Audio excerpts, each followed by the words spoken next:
да бір ертегі айтып беріңізші. Тағы да ертегі тыңдағың келіп тұр ма? Жарайды.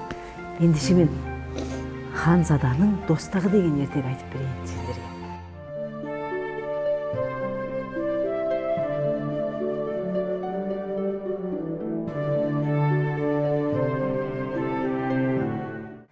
Баяғыда бір ханзада болыпты. Ол ылғи да сарайдың терезесіне қарап, зерігіп отырады екен. Өйткені оның не достары жоқ, не бір ағайынды іні ағалары жоқ. Сөйтіп күні өте берген. Ол далаға шығып, кедей балалармен ойнайын десе, балалар тым-тырақай жан-жаққа қашып кетеді екен. Өйткені ол егер жазатайым мертігіп қалса, немесе ойыннан жеңіліп қалса, міндетті түрде әкесіне шағымданады. Ал оның бізге қандай жаза қолданатыны белгісіз деп қорқады екен балалар. Сондықтан Ханзада күнде жалғыз қалады. Бұның осындай жағдайын көрген анасы ханға айтады. Хан, ендеше біз ақша төлеп, балаларын осы сарайға алдырайық дейді. Содан келесі күннен бастап, кедейдің 5-6 баласы сарайға келіп Ханзадамен ойнайды. Бірақ бұл да ұзаққа созылмайды. Өйткені ол балалар ойыннан жеңіліп қалып тұрады. Әдейі жеңіледі.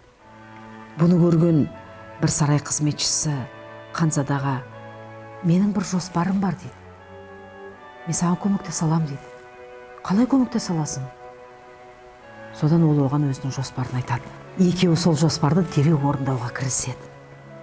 Жаңағы сарай қызметшісі күнде үйінен өзінің кедей балаларының жыртық ескірген киімдерін алып келіп тұрады. Оны мына Ханзадаға кигізеді. Ханзада ол киімдерді киіп алады да, есік алдына шығып, кедейдің балаларымен әбден ойыны қанғанша ойнайды. Ал Ханзаданың орнына, терезенің алдына бір қарақшаны киіндіріп отырғызып қояды. Сонда хан мен ханша терезеде отырған қарақшыны өзіміздің баламыз деп ойлап қалады. Бірақ бұл да ұзаққа созылмайды. Сарайдың бағбаны бұны біліп қойып ханға айтады. Хан жаңағы сарай қызметшісін жұмыстан қуып жібереді. Үй жаным сол, кәне, кел жақын отыр мына жерге, кел ғой. Жарайды, ертегімді айта берейін, тыңда. Хан жаңағы сарай қызметшісін жұмыстан қуып жібереді. Сарай қызметшісі жылап үйіне келеді. Енді не істеймін, енді балаларымды қалай асырайым деп күнде жылайды.